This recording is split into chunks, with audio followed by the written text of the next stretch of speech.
ਦੋਸਤੋ ਸਤਿ ਸ਼੍ਰੀ ਅਕਾਲ ਜੀ। ਸਾਰਿਆਂ ਦਾ ਸਵਾਗਤ ਕਰਦੇ ਹਾਂ ਤੁਹਾਡਾ ਸਾਡੇ YouTube channel AS Punjabi jobs and news update ਦੇ ਉੱਪਰ। ਤੇ ਹਾਂਜੀ ਦੋਸਤੋ, ਅੱਜ ਆਪਾਂ ਤੁਹਾਡੇ ਲਈ ਇੰਡੀਅਨ ਪੋਲਿਟੀ ਦੀ ਕਲਾਸ ਨੰਬਰ 1 ਲੈ ਕੇ ਆ ਚੁੱਕੇ ਹਾਂ। ਦੋਸਤੋ ਇਹ ਕਲਾਸਾਂ ਪੰਜਾਬ ਪੁਲਿਸ ਤੇ ਨਾਲ ਹੀ PSSB ਦੇ ਸਾਰੇ ਐਗਜ਼ਾਮ ਲਈ ਤੁਹਾਡੇ ਵਾਸਤੇ ਲੱਗਣਗੀਆਂ। ਦੋਸਤੋ ਅੱਜ ਤੋਂ ਇਹ ਡੇਲੀ ਕਲਾਸਾਂ ਤੁਹਾਨੂੰ ਪ੍ਰੋਵਾਈਡ ਹੋਣਗੀਆਂ, ਕਿਉਂਕਿ ਪੰਜਾਬ ਪੁਲਿਸ ਦੀਆਂ ਭਰਤੀਆਂ ਦੇ ਐਗਜ਼ਾਮ ਕਿ ਨੇੜੇ ਆ ਰਹੇ ਨੇ। ਤੇ ਨਾਲ ਹੀ ਦੋਸਤੋ ਨਵੀਂ ਭਰਤੀ ਦੇ ਐਗਜ਼ਾਮ ਵੀ ਕਿ ਬਹੁਤ ਜਲਦ ਤੁਹਾਨੂੰ ਦੇਖਣ ਨੂੰ ਮਿਲਣਗੇ। ਜਦੋਂ ਨਵੀਂ ਭਰਤੀ ਆਊਗੀ ਤਾਂ ਉਸ ਦੇ ਮਹੀਨੇ ਦੇ ਵਿੱਚ ਹੀ ਤੁਹਾਨੂੰ ਕਿ ਐਗਜ਼ਾਮ ਦੇਣਾ ਪਊਗਾ।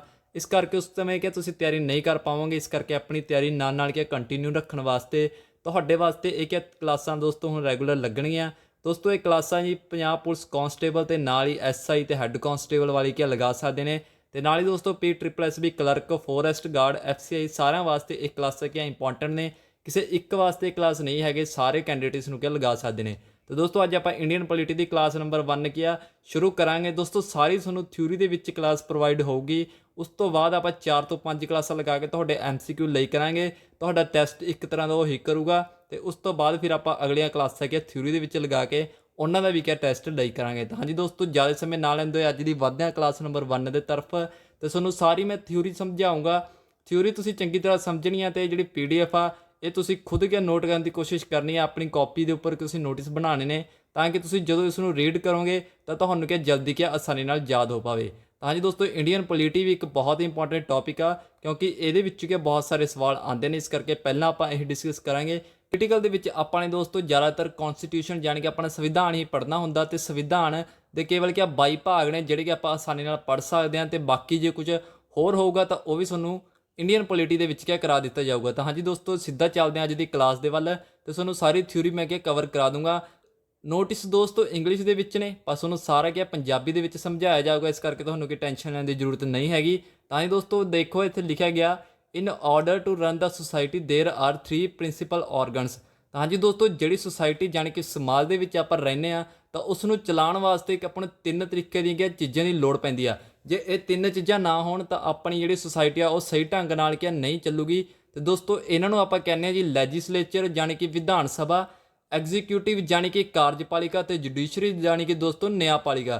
ਤੇ ਦੋਸਤੋ ਇਹ ਤਿੰਨਾਂ ਦਾ ਕਿਹਾ ਸੁਸਾਇਟੀ ਨੂੰ ਚਲਾਉਣ ਦੇ ਵਿੱਚ ਸਭ ਤੋਂ ਮਹੱਤਵਪੂਰਨ ਯੋਗਦਾਨ ਆ। ਜੇ ਇਹ ਤਿੰਨੇ ਸੁਸਾਇਟੀਆਂ ਨਾ ਹੋਣਗੀਆਂ, ਇਹਨਾਂ ਵਿੱਚੋਂ ਇੱਕ ਵੀ ਸੁਸਾਇਟੀ ਆਪਣਾ ਕੰਮ ਸਹੀ ਢੰਗ ਨਾਲ ਨਹੀਂ ਕਰੂਗੀ ਤਾਂ ਆਪਣੀ ਜਿਹੜੀ ਸੁਸਾਇਟੀ ਆ ਉਹ ਸਹੀ ਢੰਗ ਨਾਲ ਕਿ ਨਹੀਂ ਚੱਲੂਗੀ।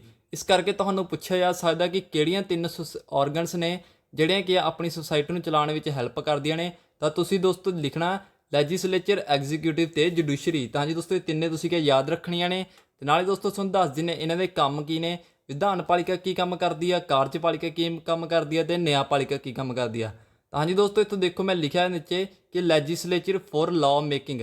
ਤਾਂ ਜੀ ਦੋਸਤੋ ਜਿਹੜੀ ਆਪਣੀ ਵਿਧਾਨ ਸਭਾ, ਇਸ ਦੇ ਵਿੱਚ ਆਪਾਂ ਸਭ ਨੂੰ ਹੀ ਪਤਾ ਕਿ ਲਾਅ ਬਣਦੇ ਨੇ ਯਾਨੀ ਕਿ ਕਾਨੂੰਨ ਕਿਆ ਬਣਾਏ ਜਾਂਦੇ ਨੇ।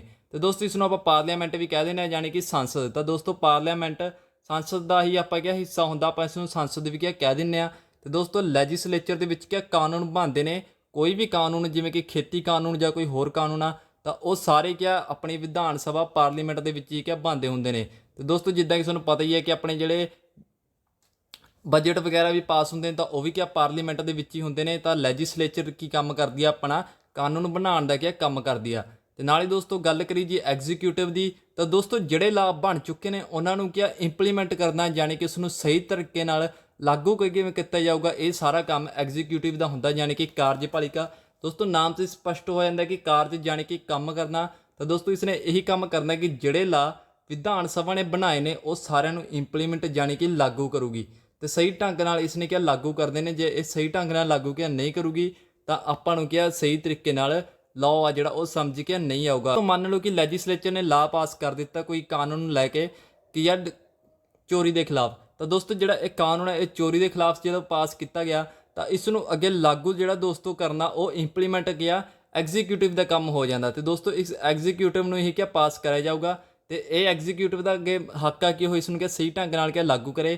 ਉਹ ਪੁਲਿਸ ਵਾਲਿਆਂ ਨੂੰ ਦੱਸੇ ਕਿ ਤੁਸੀਂ ਕਿਸ ਤਰੀਕੇ ਨਾਲ ਕੰਮ ਕਰਨਾ, ਕਿਸ ਤਰੀਕੇ ਨਾਲ ਚੋਰਾਂ ਨੂੰ ਕਿਆ ਫੜਨਾ। ਤੇ ਦੋਸਤੋ ਉਸ ਤੋਂ ਬਾਅਦ ਅਗਲਾ ਆਪਣਾ ਆਂਦਾ ਜੀ ਜੁਡੀਸ਼ਰੀ। ਤਾਂ ਦੋਸਤੋ ਜੁਡੀਸ਼ਰੀ ਦੇ ਵਿੱਚ ਹੁੰਦਾ ਟੂ ਰਿਸੋਲਵ ਦਾ ਡਿਸਪਿਊਟ। ਤਾਂ ਹਾਂਜੀ ਦੋਸਤੋ ਕਈ ਵਾਰ ਹੁੰਦਾ ਕੀ ਆ ਕਿ ਆਪਾਂ ਨੇ ਜਿਹੜੇ ਲਾਅ ਬਣੇ ਨੇ ਉਹਨਾਂ ਦੇ ਵਿੱਚ ਆਪਣੀ ਕਿਆ ਕਈ ਵਾਰ ਚੋਰ ਗਿਆ ਫੜਿਆ ਗਿਆ, ਪਰ ਚੋਰ ਨੂੰ ਫੜ ਕੇ ਆਪਾਂ ਪੁਲਿਸ ਲਵੇ ਲੈ ਕੇ ਗਏ ਤਾਂ ਪੁਲਿਸ ਨੇ ਆਪਾਂ ਨੂੰ ਕਿਹਾ ਨਿਆਂ ਦਿਵਾਉਣਾ। ਤਾਂ ਉਹ ਨਿਆਂ ਜਿਹੜਾ ਦੇਣਾ ਉਹ ਆਪਾਂ ਨੂੰ ਕਿਹਾ ਜੁਡੀਸ਼ਰੀ ਦਿੰਦੀ ਆ। ਤੇ ਜੁਡੀਸ਼ਰੀ ਦੇ ਵਿੱਚ ਆਪਣੀ ਪੁਲਿਸ ਆਪਣੀਆਂ ਅਦਾਲਤਾਂ ਵਗੈਰਾ ਕੀ ਆ ਜਾਂਦੀਆਂ ਨੇ ਜਿਹੜੀਆਂ ਆਪਾਂ ਨੂੰ ਨਿਆਂ ਦਿਵਾਉਂਦੀਆਂ ਨੇ। ਇਸ ਕਰਕੇ ਇਸ ਦਾ ਮਤਲਬ ਹੁੰਦਾ ਟੂ ਰਿਸੋਲਵ ਦਾ ਡਿਸਪਿਊਟ, ਯਾਨੀ ਕਿ ਡਿਸਪਿਊਟ ਹੁੰਦਾ ਆਪਣਾ ਕੋਈ ਵੀ ਆਪਣਾ ਕੀ ਕੋਈ ਕੰਮ ਹੋਏਗਾ ਉਸ ਨੂੰ ਕੀ ਪੂਰਾ ਕਰਨਾ। ਦੋਸਤੋ ਇਸ ਦਾ ਮਤਲਬ ਹੈ ਤੁਹਾਨੂੰ ਕੀ ਤਿੰਨਾਂ ਦੇ ਕੀ ਜ਼ਰੂਰੀ ਹੋਣੇ ਚਾਹੀਦੇ ਨੇ ਕਿ ਲੈਜਿਸਲੇਚਰ, ਐਗਜ਼ੀਕਿਊਟਿਵ ਤੇ ਜੁਡੀਸ਼ਰੀ, ਇਹ ਤਿੰਨਾਂ ਦੇ ਕੰਮ ਕੀ ਅਲੱਗ ਨੇ ਤੇ ਤਿੰਨੇ ਆਪਣੀ ਸੁਸਾਇਟੀ ਨੂੰ ਚਲਾਉਣ ਵਾਸਤੇ ਕੀ ਜ਼ਰੂਰੀ ਨੇ। ਦੋਨਾਂ ਦੇਖ ਲਓ ਤੁਸੀਂ, ਲੈਜਿਸਲੇਚਰ ਕਿਸ ਲਈ ਹੁੰਦਾ, ਲਾਅ ਮੇਕਿੰਗ ਲਈ ਯਾਨੀ ਕਿ ਕਾਨੂੰਨ ਬਣਾਉਣ ਵਾਸਤੇ। ਐਗਜ਼ੀਕਿਊਟਿਵ ਯਾਨੀ ਕਿ ਕਾਰਜਪਾਲਿਕਾ ਹੁੰਦਾ ਜੀ ਆਪਣੇ ਕੀ ਇੰਪਲੀਮੈਂਟ ਯਾਨੀ ਕਿ ਲਾਅ ਨੂੰ ਲਾਗੂ ਕਰਨ ਵਾਸਤੇ। ਤੇ ਜੁਡੀਸ਼ਰੀ ਹੁੰਦਾ ਜੇਕਰ ਕੋਈ ਉਹ ਲਾਅ ਤੋੜਦਾ ਤਾਂ ਉਸ ਨੂੰ ਰਿਸੋਲਵ ਯਾਨੀ ਕਿ ਉਹਨਾਂ ਨੂੰ ਨਿਆਂ ਦਿਵਾਉਣ ਵਾਸਤੇ। ਤਾਂ ਹਾਂਜੀ ਦੋਸਤੋ ਤਿੰਨਾਂ ਦੇ ਅਲੱਗ-ਅਲੱਗ ਕੰਮ ਨੇ, ਤੁਸੀਂ ਕੀ ਯਾਦ ਰੱਖਣੇ ਨੇ। ਤੇ ਹਾਂਜੀ ਦੋਸਤੋ ਅੱਗੇ ਆਪਾਂ ਦੇਖਦੇ ਹਾਂ ਕਿ ਆਪਣਾ ਸੰਵਿਧਾਨ ਬਣਿਆ ਕਿਵੇਂ। ਤਾਂ ਦੋਸਤੋ ਦੇਖੋ ਲਿਖਿਆ ਗਿਆ in 1946 constituent assembly was set up to make Indian constitution in 1914-60 under the cabinet mission plan. ਤਾਂ ਹਾਂਜੀ ਦੋਸਤੋ ਦੇਖੋ ਇੱਥੇ ਲਿਖਿਆ ਗਿਆ ਕਿ 1946 ਦੇ ਵਿੱਚ ਸੰਵਿਧਾਨ ਸਭਾ ਦਾ ਕੀ ਗਠਨ ਹੁੰਦਾ। ਸੰਵਿਧਾਨ ਸਭਾ ਸੁਣੇ ਸਾਰਿਆਂ ਨੇ ਸੁਣੀ ਹੋਣੀ ਕਿ ਸੰਵਿਧਾਨ ਸਭਾ ਦਾ ਗਠਨ ਹੋਇਆ ਸੀ। ਤੇ ਇਸ ਦਾ ਗਠਨ ਕਿਸ ਵਾਸਤੇ ਹੁੰਦਾ, ਇੰਡੀਅਨ ਕੌਂਸਟੀਟਿਊਸ਼ਨ ਨੂੰ ਮੇਕ ਕਰਨ ਵਾਸਤੇ, ਜਾਣੀ ਕਿ ਆਪਣੇ ਸੰਵਿਧਾਨ ਨੂੰ ਬਣਾਉਣ ਵਾਸਤੇ। ਕੌਂਸਟੀਟਿਊਸ਼ਨ ਦਾ ਮਤਲਬ ਕੀ ਹੁੰਦਾ, ਸੰਵਿਧਾਨ। ਇਹ ਤੁਸੀਂ ਨੋਟ ਕਰ ਲਿਓ ਨਾਲ ਨਾਲ। ਜਿਹੜੇ ਪੰਜਾਬੀ ਵਾਲੇ ਨੇ, ਇੰਗਲਿਸ਼ ਵਾਲਿਆਂ ਨੂੰ ਤਾਂ ਸਮਝ ਆ ਜਾਣਾ, ਪੰਜਾਬੀ ਵਾਲੇ ਜੇ ਕੋਈ ਦਿੱਕਤ ਆਉਂਦੀ ਹੈ ਤਾਂ ਮੈਨੂੰ ਦੱਸ ਦਿਓ। ਮੈਂ ਤੁਹਾਡੀ ਕੀ ਸਾਰੀਆਂ ਜਿਹੜੀ ਦਿੱਕਤਾਂ ਨੇ ਕੀ ਕਵਰ ਕਰਾਂਗੇ। ਵੈਸੇ ਤਾਂ ਆਪਾਂ ਸਾਰਾ ਤੁਹਾਨੂੰ ਪੰਜਾਬੀ ਵਿੱਚ ਹੀ ਕੀ ਕਰਾ ਰਹੇ ਹਾਂ। ਤਾਂ ਹਾਂਜੀ ਦੋਸਤੋ ਇਹਨਾਂ ਨੇ ਕੀ ਲਿਖਿਆ ਕਿ ਜਿਹੜਾ 1946 ਦੇ ਵਿੱਚ ਆਪਣੀ ਕੌਂਸਟੀਟਿਊਸ਼ਨ ਅਸੈਂਬਲੀ ਬਣਦੀ ਆ, ਜਿਹੜੀ ਕਿ ਕਿਸ ਦੇ ਲਈ ਬਣਦੀ ਆ, ਕੌਂਸਟੀਟਿਊਸ਼ਨ ਨੂੰ ਬਣਾਉਣ ਵਾਸਤੇ, ਇੰਡੀਅਨ ਕੌਂਸਟੀਟਿਊਸ਼ਨ ਨੂੰ। ਤੇ ਇਹ ਕਿਸ ਦੇ ਅੰਡਰ ਬਣਦੀ ਹੈ, ਤਾਂ ਇਸ ਬਣਦੀ ਹੈ ਦੋਸਤੋ ਕੈਬਨਿਟ ਮਿਸ਼ਨ ਪਲਾਨ ਦੇ। ਤਾਂ ਦੋਸਤੋ ਇਸ ਦੇ ਵਿੱਚ ਦੇਖੋਗੇ ਤੁਸੀਂ 3 ਕੁਐਸਚਨ ਕਿ ਆਪਣੇ ਕਵਰ ਕਰ ਲਏ। ਤੁਹਾਨੂੰ ਪੁੱਛਿਆ ਜਾ ਸਕਦਾ ਕਿ ਕੌਂਸਟੀਟਿਊਸ਼ਨ ਅਸੈਂਬਲੀ ਕਦੋਂ ਬਣੀ, ਤਾਂ ਤੁਸੀਂ ਲਿਖ ਦੋਗੇ 1946 ਦੇ ਵਿੱਚ।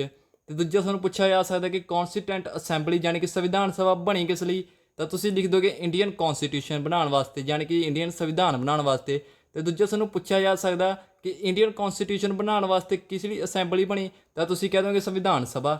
ਤੇ ਦੂਜਾ ਤੁਹਾਨੂੰ ਇਹ ਪ੍ਰਸ਼ਨ ਵੀ ਪੁੱਛਿਆ ਜਾ ਸਕਦਾ ਕਿ ਕੌਂਸਟੀਟਿਊਸ਼ਨ ਅਸੈਂਬਲੀ ਯਾਨੀ ਕਿ ਸੰਵਿਧਾਨ ਸਭਾ ਕਿਸ ਦੇ ਅੰਡਰ ਬਣੀ, ਤਾਂ ਤੁਸੀਂ ਕੀ ਲਿਖਣਾ, ਕੈਬਨਿਟ ਮਿਸ਼ਨ ਪਲਾਨ, ਯਾਨੀ ਕਿ ਕੈਬਨਿਟ ਮਿਸ਼ਨ ਪਲਾਨ ਦੇ ਕੇ ਅੰਡਰ ਬਣੀ। ਤੇ ਕੈਬਨਿਟ ਮਿਸ਼ਨ ਪਲਾਨ ਦੇ 3 ਬੰਦੇ ਸੀ ਆਪਣੇ, ਏਵੀ ਅਲੈਗਜ਼ੈਂਡਰ, ਪੈਥਿੰਗ ਲਾਰੈਂਸ ਤੇ ਸਟੈਫਰਡ ਕ੍ਰਿਪਸ। ਇਹ ਤਿੰਨੇ ਬੰਦਿਆਂ ਦਾ ਕੀ ਹੈ ਕੈਬਨਿਟ ਮਿਸ਼ਨ ਪਲਾਨ ਲੈ ਕੇ ਆਏ ਸੀ। ਮੈਂ ਤੁਹਾਨੂੰ ਲਿਖਾ ਦਿੰਦਾ ਉਰੇ, ਏਵੀ ਅਲੈਗਜ਼ੈਂਡਰ। ਹਾਂਜੀ ਦੋਸਤੋ ਇੱਕ ਆਪਣਾ ਸੀ ਏਵੀ ਅਲੈਗਜ਼ੈਂਡਰ,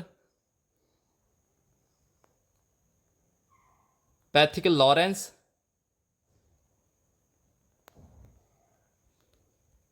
ਤੇ ਆਪਣਾ ਸਟੈਫਰਡ ਕ੍ਰਿਪਸ। ਦੱਸੋ ਤੁਸੀਂ ਲਿਖ ਲਓ ਪੰਜਾਬੀ ਦੇ ਵਿੱਚ। ਇੱਥੇ ਲਿਖਣ ਦੇ ਵਿੱਚ ਥੋੜੀ ਦਿੱਕਤ ਆਉਂਦੀ ਹੈ ਕਿਉਂਕਿ ਆਪਣੇ ਲਵੇ ਹਾਲੇ ਪੈਨ ਨਹੀਂ ਹੈਗਾ, ਆਪਾਂ ਬਹੁਤ ਜਲਦ ਪੈਨ ਲੈ ਕੇ ਆਵਾਂਗੇ। ਤੇ ਨਾਲ ਹੀ ਦੋਸਤੋ ਇਸ ਦੇ ਵਿੱਚ ਤੁਹਾਨੂੰ ਸਮਝਾ ਚੁੱਕੇ ਹਾਂ ਸਾਰਾ ਕੁਝ। ਤੇ ਦੋਸਤੋ ਜਿਹੜੀ ਆਪਣੀ ਸੰਵਿਧਾਨ ਸਭਾ ਬਣੀ ਸੀ ਉਸ ਦੇ ਵਿੱਚ ਤੁਹਾਨੂੰ ਮੈਂਬਰ ਪੁੱਛੇ ਜਾ ਸਕਦੇ ਨੇ ਕਿੰਨੇ ਨੇ। ਤਾਂ ਦੇਖੋ ਦੋਸਤੋ ਇੱਥੇ ਲਿਖਿਆ ਗਿਆ ਸੀਏ ਯਾਨੀ ਕਿ ਸੰਵਿਧਾਨ ਸਭਾ ਕੌਂਸਟੀਟਿਊਂਟ ਅਸੈਂਬਲੀ ਜਿਹੜੇ ਟੋਟਲ ਮੈਂਬਰ ਸੀ ਤਾਂ ਉਹ 389 ਸੀ। ਇਹ ਵੀ ਤੁਸੀਂ ਕੀ ਯਾਦ ਰੱਖਣਾ।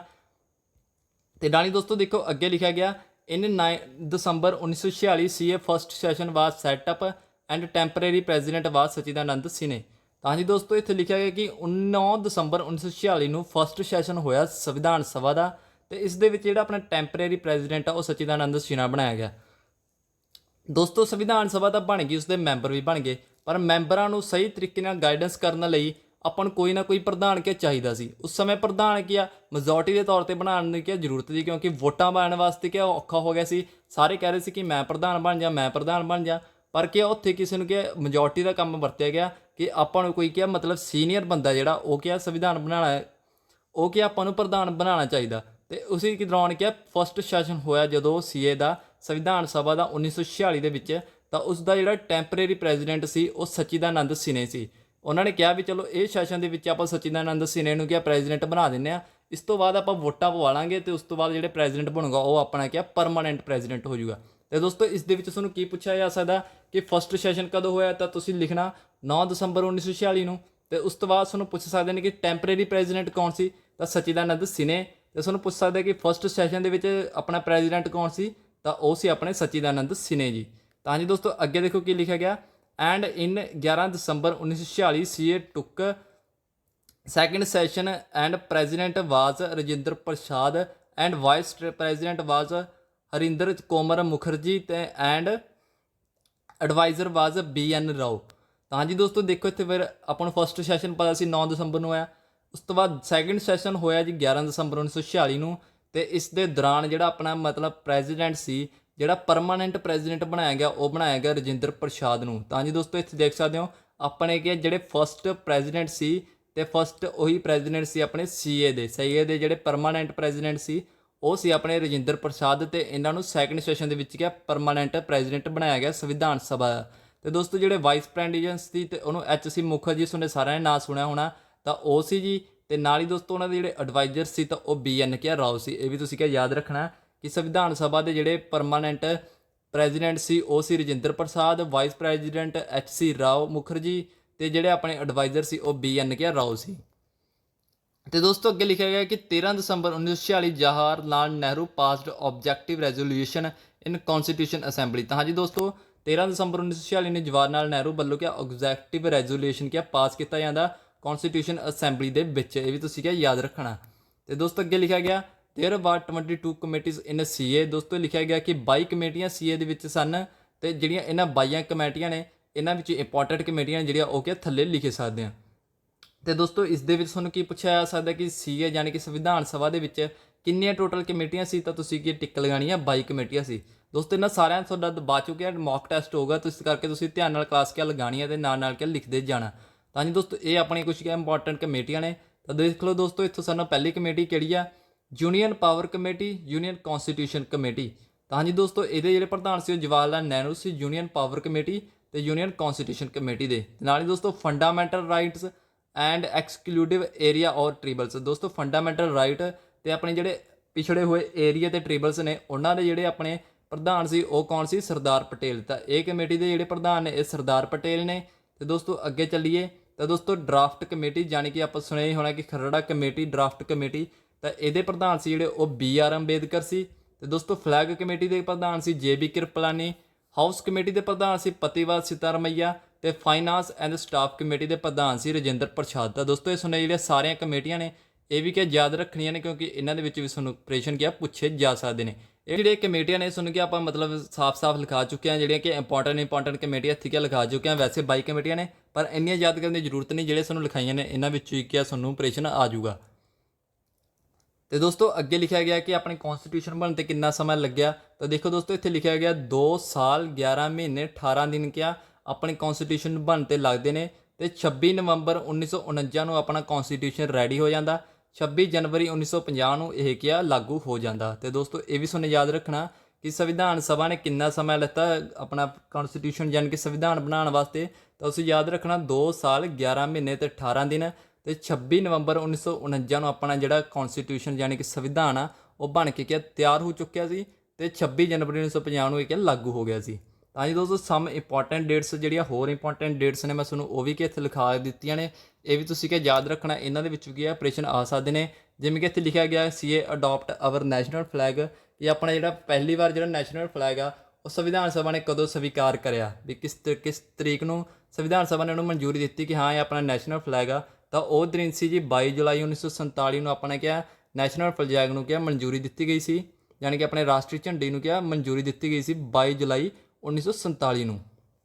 ਤੇ ਦੋਸਤੋ ਅੱਗੇ ਲਿਖਿਆ ਗਿਆ ਕਿ CA adopt our national anthem and national song and on this day all CA member signed on ਕੌਨਸਟੀਟਿਊਸ਼ਨ।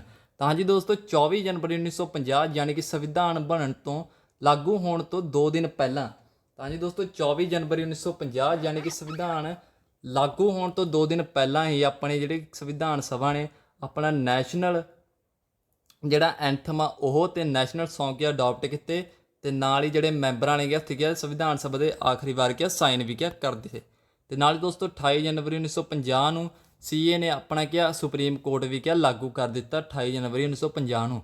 ਤੇ ਦੋਸਤੋ ਇੱਥੇ ਅੱਗੇ ਲਿਖਿਆ ਗਿਆ ਕਿ ਜਦੋਂ ਸਾਡਾ ਸੰਵਿਧਾਨ ਬਣ ਕੇ ਕੰਪਲੀਟ ਹੋ ਚੁੱਕਿਆ ਸੀ 26 ਜਨਵਰੀ 1950 ਨੂੰ, ਤਾਂ ਉਸ ਸਮੇਂ ਇਸ ਦੇ ਵਿੱਚ 395 ਆਰਟੀਕਲ ਤੇ ਨਾਲ ਹੀ ਦੋਸਤੋ 8 ਸ਼ਡਿਊਲ ਯਾਨੀ ਕਿ ਸੂਚੀਆਂ ਤੇ 22 ਪਾਰਟ ਸੀ। ਤੇ ਦੋਸਤੋ ਇਸ ਤੋਂ ਬਾਅਦ ਇਹਦੇ ਵਿੱਚ ਕਿਆ ਅਮੈਂਡਮੈਂਟ ਹੁੰਦੇ ਗਈਆਂ, ਸੋਧ ਹੁੰਦੇ ਗਏ। ਤੇ ਉਸ ਤੋਂ ਬਾਅਦ ਜੇ ਅੱਜ ਦੀ ਗੱਲ ਕਰੀਏ ਤਾਂ ਇਸ ਦੇ ਵਿੱਚ 450 ਆਰਟੀਕਲ, 12 ਸ਼ਡਿਊਲ ਤੇ 22 ਕਿਆ ਪਾਰਟਸ ਨੇ। ਤਾਂ ਜੀ ਦੋਸਤੋ ਇਹ ਤੁਹਾਨੂੰ ਦੱਸਣਾ ਸੀ ਕਿ ਆਪਣਾ ਜਦੋਂ ਓਰੀਜਨਲ ਕੌਨਸਟੀਟਿਊਸ਼ਨ ਸੀ, ਉਦੋਂ ਪੁੱਛਿਆ ਜਾ ਸਕਦਾ ਕਿ ਜਦੋਂ ਸੰਵਿਧਾਨ ਬਣਿਆ ਸੀ ਉਸ ਸਮੇਂ ਕਿੰਨੇ ਆਰਟੀਕਲ ਸਨ, ਤਾਂ ਤੁਸੀਂ ਲਿਖਣਾ 395। ਤੁਹਾਨੂੰ ਪੁੱਛਿਆ ਜਾ ਸਕਦਾ ਕਿੰਨੀਆਂ ਸੂਚੀਆਂ ਸੀ, ਤਾਂ ਤੁਸੀਂ ਲਿਖਣਾ 8। ਤੇ ਤੁਹਾਨੂੰ ਪੁੱਛਿਆ ਜਾ ਸਕਦਾ ਕਿੰਨੇ ਪਾਰਟ ਸੀ, ਤਾਂ ਤੁਸੀਂ ਲਿਖਣਾ ਜੀ 22। ਤੇ ਜੇ ਉਸ ਤੋਂ ਪੁੱਛਿਆ ਜਾਵੇ ਕਿ ਹੁਣ ਕਿੰਨੇ ਆਪਣੇ ਆਰਟੀਕਲ ਨੇ, ਤਾਂ ਤੁਸੀਂ ਦੋਸਤੋ ਹੁਣ ਲਿਖਣਾ 450।